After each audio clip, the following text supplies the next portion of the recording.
Hello, good people of YouTube. Mountbatten here, and today we have the brand new Tier IX Premium Austro-Hungarian Destroyer, the Jäger! import to review for you guys today. As always, massive shout out to the channel's Patreon, as I am not a CC, was supported by or affiliated with Wargaming in any way, shape, or form. That means I had to get this ship using the generous donations from the channel's Patreons in combination with the ad revenue from the channel. If you want to support the channel, supporting the channel on Patreon is the best way to do so besides just watching the videos and the streams. And again, massive shout out, massive thank you to those guys whose names should have just appeared up on screen. So, the Jager. This is a really odd deity to have at Tier 9.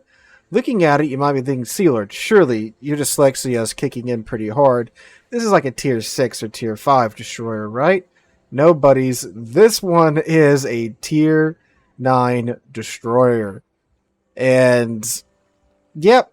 It's a freaking 1917 World War I era design up here at Tier 10. Today we're going to take a look at her, talk about why she's up here at Tier 9, and take her into battle, give you guys my voiceover review of her from there. Also, art department, really good job.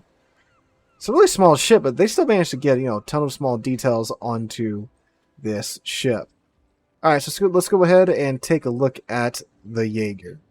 So, starting out, economy-wise, she is, of course, a Tier 9 Premium.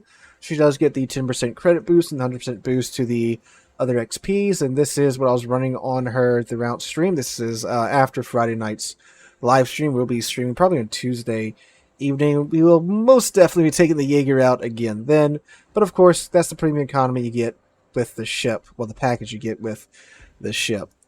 For her camo, this is the premium camo. Apparently it was an interesting Wargaming's explanation for this. Apparently the deal with this camo is that the ship was originally painted black, but then they went back over it with the gray camo, but the black camo came through, and since the black paint bled through, it actually kind of created a pretty apparently effective camouflage pattern. So that's what's going on with the camo here. So the camo is historically accurate, even though the ship is just a design. Alright. So for the armor, no surprises. It's a Tier 9 destroyer, so 19 millimeters everywhere. For the survivability, she has 15,900 hit points. For the guns, you get 3 single-mounted 150 millimeter guns that reload in 4.3 seconds. They 180 in 18 seconds, have a maximum dispersion of 86 meters, and a range of 9.5 kilometers base. The HE has a 2200 maximum damage rating, and an 11% chance of causing a fire on the target, and 25 millimeters of base pin. The shells comes out the tubes at 880 meters a second. AP has a maximum damage of 2950, and those shells come out the tubes too at 880 meters a second. You might be thinking, Sealord, that's a terrible main gun setup. Oh, don't worry. This ship is not about the guns, boys. It's about these fellas right here. These 12 533 millimeter torpedoes. So, the torpedo tubes reload base in 85 seconds. They have a range of 12 kilometers and a maximum damage of 7,500. And a base top speed of 86 knots. And a detection range of 1.8 kilometers. For those of you that are familiar with destroyers, you can see where this is going. Oh, and it's going there alright. It's going there pretty fast. Depth charges, she does have a rack or two on the back. They slide off from these slip and slides and go into the water, and they are of a linear pattern. A defense is 16. You have 2 8mm machine guns, and then you have 4 66mm AA guns. No, there is no AA on the ship. You have Hans on deck with a Luger. Maximum speed of 37 knots, turning circle radius of 670 meters, and a rudder shift time of 3.7 seconds.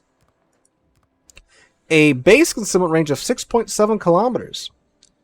We're coming back to that later. For consumables, she does get a heal that regens 159 HP per second. It's active for 14 seconds, cools down in 80 seconds. You get 3 charges of that base.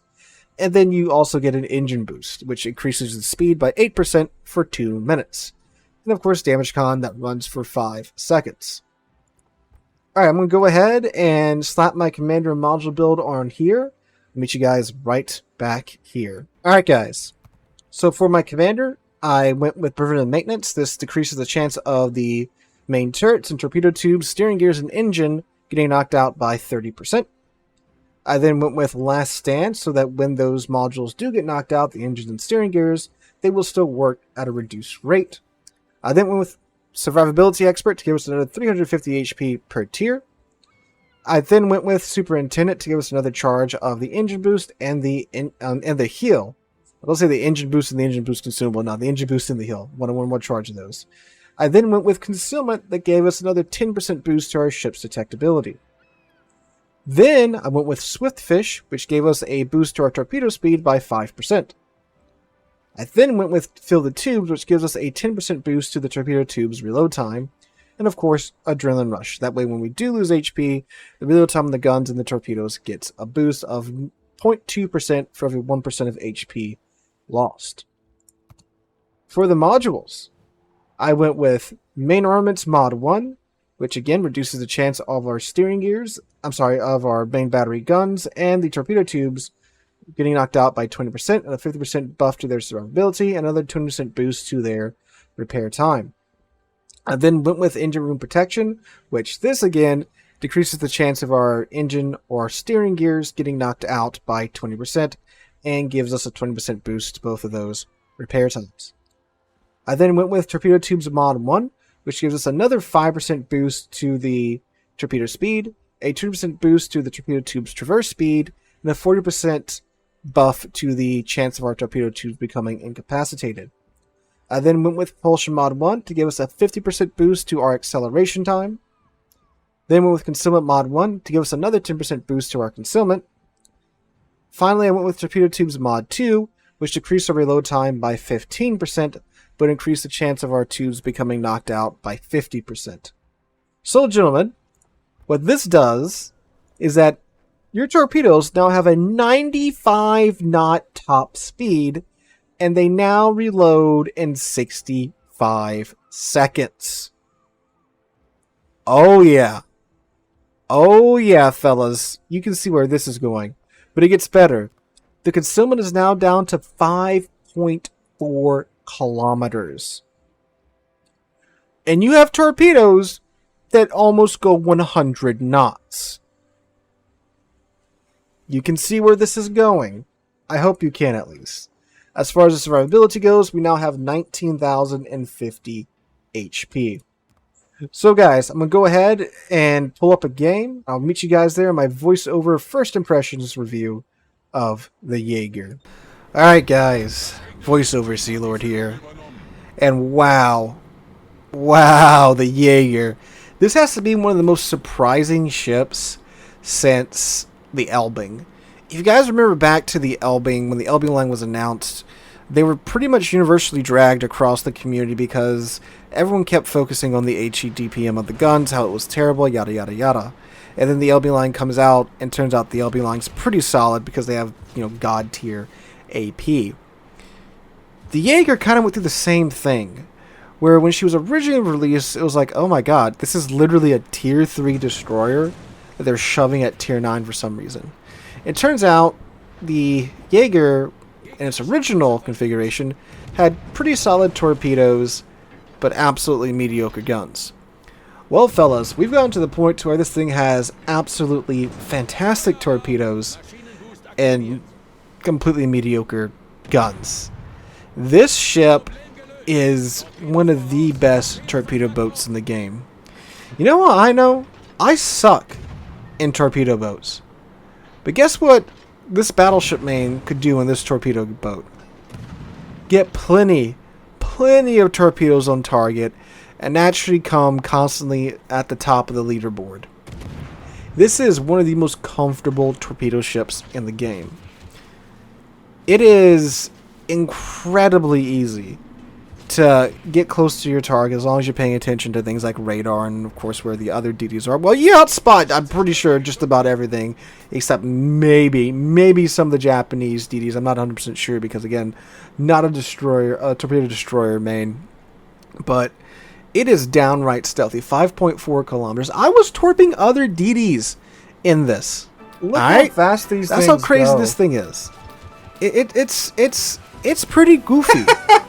Now, I don't think it's going to be any, of course, game-changing when it comes to things like competitive or anything like that. Oh It's my a goofy god, random this battleship, ship. right? That is ridiculous. Because Stealth it really doesn't torping have of the gunpowder. DD in a If it DD. does get oh my caught god. by any other DD that has halfway decent guns, which means just about every single Tier 9 and Tier 10 ship, like even the Japanese the Japanese torpedo boats, their guns aren't that great, but they'll still shred this thing. Like the Shimakaze, if it needs to, it can use its guns, and they're somewhat effective because they have the good Japanese HE Alpha. They can gun stuff down if need be. If it comes to that, obviously it's not their first choice, but they can make it happen if something's at low HP or something like that. A Shimakaze would, of course, just drag this thing with its guns. You have 3 single-mounted 150mm guns with a 4-second reload time. The only thing they're good for is if you absolutely have to use them to finish off something that's got like maybe 1,000 or 2,000 HP left. Other than that, forget you have them. Use the torpedoes. So yeah, that's the thing's downside. It's great for getting torpedoes on target, but other than that, good luck with anything. It's also solid for capping too because it has such low concealment. You might be thinking, but Sealord, how could a DD that can constantly get torpedoes on target and has 12 torpedoes that reload in 65 seconds with 95 knots possibly be balanced? Well, because they are still 7,500 alpha torpedoes. Like, landing every single torpedo you have on the ship, on the target, you are maybe doing, what, a little over 80,000, 90,000 alpha damage. And we're talking about Tier 9 and Tier 10 ships here, right? So, these are battleships that have, 40%, 30%, 25% if you're the GK, torpedo damage reduction.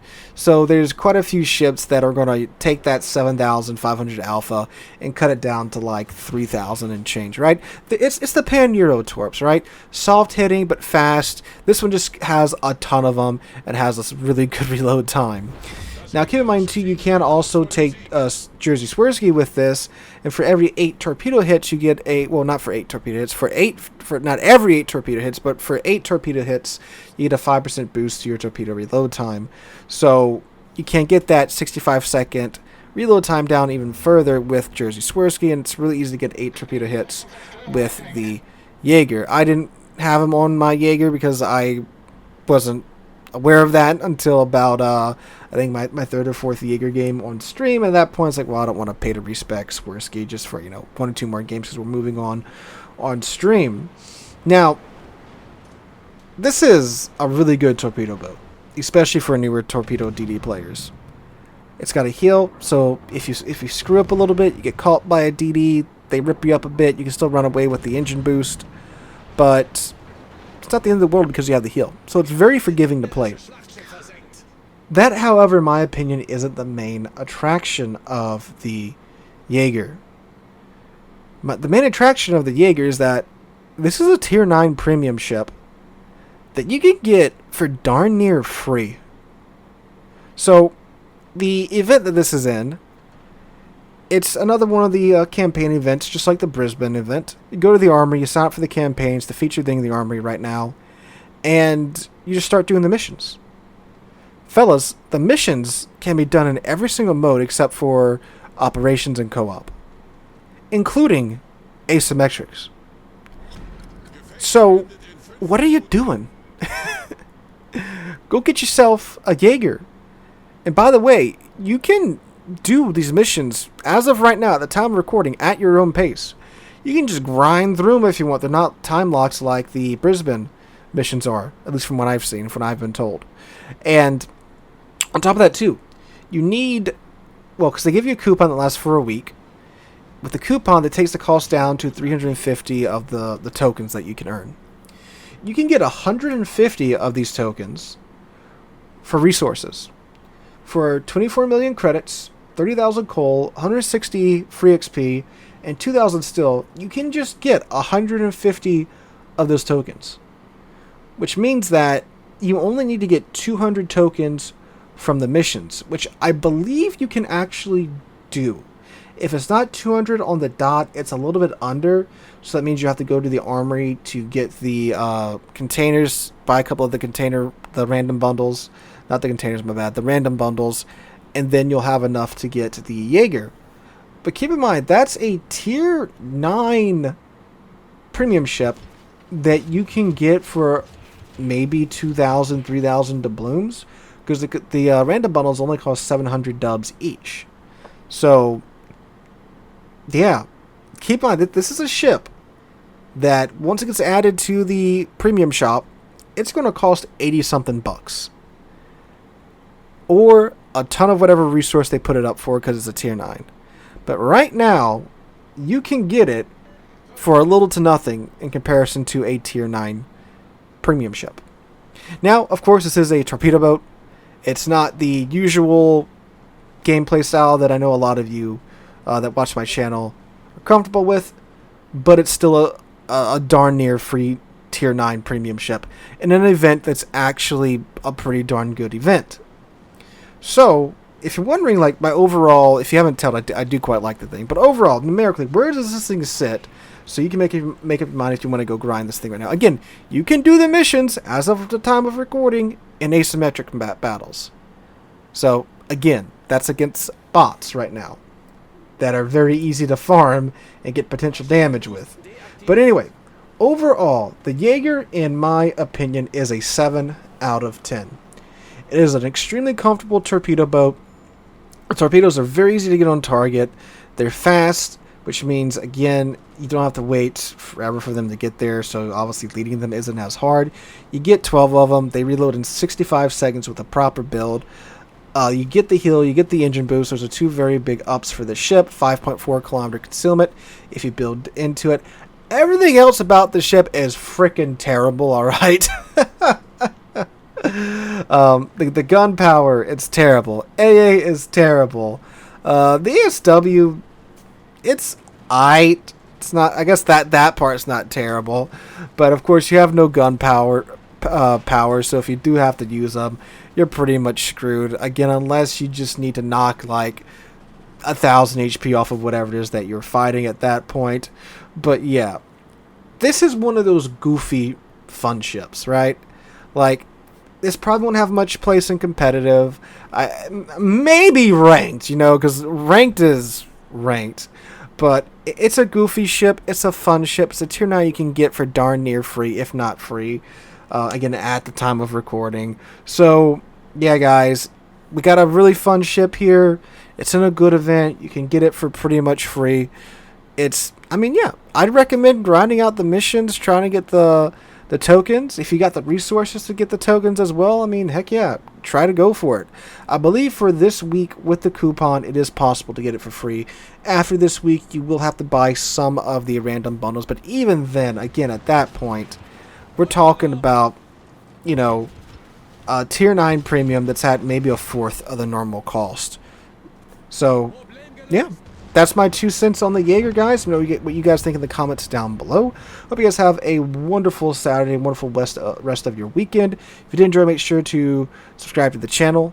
We are on our way to 50,000 subscribers, and I can't thank you guys enough for that. Hope you guys have a wonderful weekend. Hope to catch you guys in the next one.